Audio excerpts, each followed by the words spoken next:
নমস্কার বন্ধুরা, স্বাদে গন্ধে ভরপুরে সবাইকে স্বাগত। যে কোনো পুজোতে ভোগের জন্য যে খিচুড়ি রান্না করা হয় তার স্বাদ কিন্তু সম্পূর্ণ আলাদা। তা সে যেভাবেই রান্না করা হোক না কেন, কিভাবে সঠিক মাপে পারফেক্ট ভোগের খিচুড়ি রান্না করা যায় সেটাই আজকে করে দেখাবো। আর সামনেই আসছে কার্তিক পুজো, অনেকেই কার্তিক ঠাকুরের কাছে খিচুড়ি ভোগ দিয়ে থাকেন। আপনারা একবার এইভাবে রান্না করে দেখতে পারেন। আজকের রেসিপিটি ভালো লেগে থাকলে শেয়ার করবেন, আর আমার চ্যানেলে নতুন হয়ে থাকলে চ্যানেলটিকে সাবস্ক্রাইব করতে ভুলবেন না। চলুন রেসিপিটা শুরু করা যাক। ভোগের খিচুড়ি রান্না করার জন্য প্রথমেই এখানে নিয়ে নিয়েছি 1 বাটি সোনামুগ ডাল, আর ঠিক ওই একই পরিমাপের 1 বাটি নিয়ে নিয়েছি গোবিন্দভোগ চাল। চাল আর ডালের পরিমাপটা ঠিক এই রকম হবে। যতটা পরিমাণে আপনারা ডাল নেবেন ঠিক ততটা পরিমাণেই চাল নিতে হবে। একটা কড়াই বসিয়েছি, তার মধ্যে দিয়ে দিচ্ছি মুগ ডালটা। ডালটাকে শুকনো খোলায় ভেজে নেব। ততক্ষণ ভাজবো যতক্ষণ না ডালের মধ্যে একটা ভালো কালার আসছে, তবে খুব বেশি লাল করে ভাজার প্রয়োজন নেই। ডালটা ভাজা হয়ে গিয়েছে, এবার নামিয়ে নিয়ে ধুয়ে নেব। ভাজা ডালটাকে জল পাল্টে পাল্টে 2-3 বার ধুয়ে নেব ভালো করে। ডালটা ভালো করে ধুয়ে নিয়েছি। এবার অল্প পরিমাণে জল দিয়ে ডালটাকে 10 থেকে 15 মিনিট ভিজিয়ে রাখবো। কড়াইয়ের মধ্যে দিয়ে দিচ্ছি 50 গ্রাম মতো সর্ষের তেল। খিচুড়িটা আমি সর্ষের তেলে রান্না করব। তেলটাকে প্রথমে ভালো করে গরম করে নিয়ে দিয়ে দিচ্ছি টুকরো করে রাখা মিডিয়াম সাইজের একটা কফি। কফির টুকরোগুলোকে আমি একটু বড় বড়ই রেখেছি। 1/2 চামচ লবণ আর 1 চিমটে হলুদ গুঁড়ো দিয়ে কফিটাকে ভালো করে ভেজে নেব।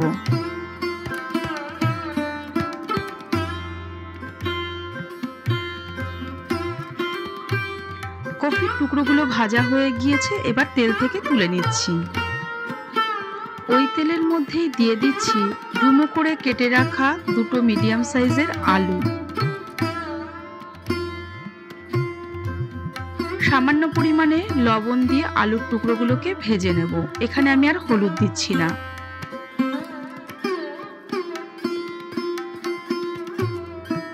আলুগুলো ভালো করে ভাজা হয়ে গিয়েছে, এবার আলুর টুকরোগুলোকে তুলে নিচ্ছি। কড়াইতে যে সামান্য পরিমাণে তেল রয়েছে তার মধ্যেই দিয়ে দিচ্ছি যে বাটি মেপে আমি চাল ও ডাল নিয়েছি সেই একই বাটির 8 বাটি জল। জলের মধ্যে দিয়ে দিচ্ছি স্বাদ মতো লবণ আর বড় চামচের 1.5 চামচ হলুদ গুঁড়ো। লবণ আর হলুদ গুঁড়ো দিয়ে জলটাকে প্রথমে গরম করে নেব। জলটাকে গরম করে নিয়ে এখান থেকে 2 বাটি জল আমি তুলে আলাদা করে সরিয়ে রেখে দিয়েছি। এবার একটা ঢাকা লাগিয়ে জলটাকে কিছুক্ষণ ফুটিয়ে নেব। ফুটন্ত জলের মধ্যে দিয়ে দিচ্ছি 2টো ফাটিয়ে রাখা এলাচ আর 1 টুকরো দারচিনি, আর দিয়ে দিচ্ছি আগে থেকে ভিজিয়ে রাখা ভাজা মুগ ডালটা।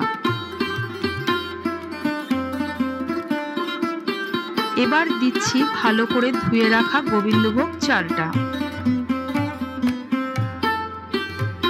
যেহেতু আলু সেদ্ধ হতে একটু বেশি সময় লাগে, তাই চাল ডাল দেওয়ার সাথে সাথেই দিয়ে দিচ্ছি ভেজে রাখা আলুগুলো। আলুগুলোকে দিয়ে একটা ঢাকা লাগিয়ে দিয়ে চাল আর ডালটাকে ভালো করে সেদ্ধ হতে দেব। মিনিট 5 পর ঢাকাটা খুলে নিয়ে দেখে নিচ্ছি চাল আর ডালটা কতটা সেদ্ধ হয়েছে।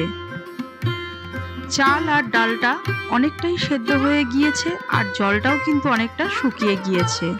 আমি যে 1 ভাগ জল মানে 2 বাটি জল আমি এখানে তুলে রেখেছিলাম, খিচুড়ি রান্না করতে করতে অনেক সময় জলের পরিমাপটা বোঝা যায় না, তাই একটু জল বেশি করে দিয়ে গরম করে সেটাকে তুলে রাখলে সেই গরম জলটা খিচুড়ি রান্না করার সময় যদি কম পড়ে দেওয়া যেতে পারে।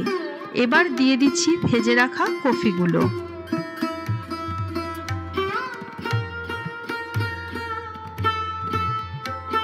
যেহেতু জলটা অনেকটাই শুকিয়ে গিয়েছে, তাই আগে থেকে যে গরম জলটা তুলে রেখেছিলাম সেখান থেকে 1 বাটি গরম জল আমি এখানে দিয়ে দিলাম।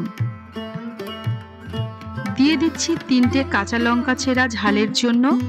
এবার একটা ঢাকা লাগিয়ে দিয়ে খিচুড়িটাকে আরো কিছুক্ষণ ফুটতে দেব। ঢাকাটা খুলে নিচ্ছি।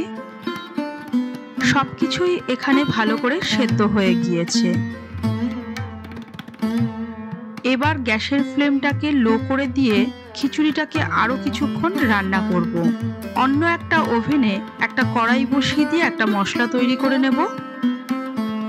ভাজা মশলাটা তৈরি করার জন্য কড়াইয়ের মধ্যে দিয়ে দিচ্ছি বড় চামচের 1.5 চামচ গোটা জিরে, 2টো তেজপাতা অর্ধেক করে, 4টে ছোট এলাচ, একটা বড় এলাচ, 4টে লবঙ্গ, 4টে শুকনো লঙ্কা। গ্যাসের ফ্লেমটা লো করে দিয়ে শুকনো খোলায় সব মশলাগুলোকে কিছুক্ষণ ভেজে নেব। মশলাটাকে এমনভাবে ভাজতে হবে যাতে মশলাটা পুড়ে না যায়। মশলাটা ভাজা হয়ে গিয়েছে, এবার নামিয়ে নিয়ে ঠান্ডা করে মশলাটাকে গুঁড়ো করে নেব। যতক্ষণে খিচুড়িটা ফুটছে, এইদিকে কড়াইয়ের মধ্যে খিচুড়িটাতে ফোড়ন দেওয়ার জন্য দিয়ে দিচ্ছি 50 গ্রাম মতো সর্ষের তেল। তেলটাকে প্রথমে খুব ভালো করে গরম করে নেব। গরম তেলের মধ্যে দিয়ে দিচ্ছি 2টো তেজপাতা, 1 চামচ গোটা জিরে, 2টো শুকনো লঙ্কা। মশলাটাকে ভালো করে তেলের মধ্যে কিছুক্ষণ ভেজে নেব।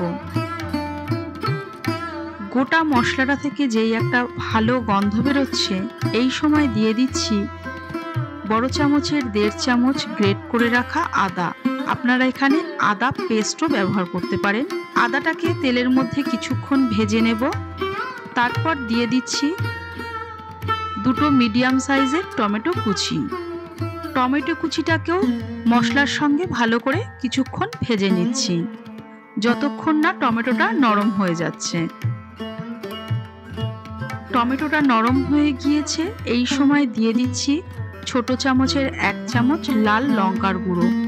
এই সময় গ্যাসের ফ্লেমটা কিন্তু একদম লোতে রাখতে হবে, না হলে লঙ্কার গুঁড়োটা পুড়ে যেতে পারে। ফোড়নের মধ্যে লাল লঙ্কার গুঁড়োটা দিলে খিচুড়িটা যেমন ঝাল হবে, তেমন খিচুড়ির কালারটাও কিন্তু বেশ সুন্দর হবে। তাই আমি এই সময় লঙ্কার গুঁড়োটা ব্যবহার করলাম। খিচুড়িটা আমার তৈরি হয়ে গিয়েছে। এবার গ্যাসের ফ্লেমটা লো করে দিয়ে তৈরি করে রাখা ফোড়নটা খিচুড়ির ওপর ঢেলে দেব। ফোড়নটাকে খুব ভালো করে খিচুড়ির সঙ্গে মিশিয়ে দিচ্ছি। এবার দিয়ে দিচ্ছি বড় চামচের 1.5 চামচ চিনি। ভোগের খিচুড়ি কিন্তু একটু ঝাল মিষ্টি মিষ্টি হয়, তাই আমি এখানে বড় চামচের 1.5 চামচ চিনি দিয়েছি। আপনারা চিনিটা অপছন্দ করলে একটু কমও দিতে পারেন, তবে চিনি কিন্তু অবশ্যই দেবেন। মিনিট খানেক পর গ্যাসের ফ্লেমটা অফ করে দিয়ে দিলাম বড় চামচের 1 চামচ ঘি আর তৈরি করে রাখা ভাজা মশলাটা বড় চামচের 1 চামচ। ঘি আর ভাজা মশলাটা ভালো করে খিচুড়ির সঙ্গে মিশিয়ে দেব। সবশেষে দিয়ে দিচ্ছি ঘিয়ে ভাজা কিছু কাজু আর কিশমিশ। ভোগের খিচুড়িতে একটু কাজু কিশমিশ থাকলে কিন্তু বেশ ভালো লাগে খেতে। তৈরি হয়ে গিয়েছে আমার আজকের তৈরি করা ভোগের খিচুড়ি। খিচুড়ির সঙ্গে আমি এখানে দিয়েছি নিরামিষ আলুর দম, কিছু আলু ভাজা গোল করে কাটা, টমেটোর চাটনি আর পায়েস। আলুর দমের রেসিপিটি আমার চ্যানেলে দেওয়া আছে, লিঙ্কটা আমি আপনাদের সাথে শেয়ার করে দেব। আবারও ফিরে আসবো নতুন কোনো রেসিপি নিয়ে।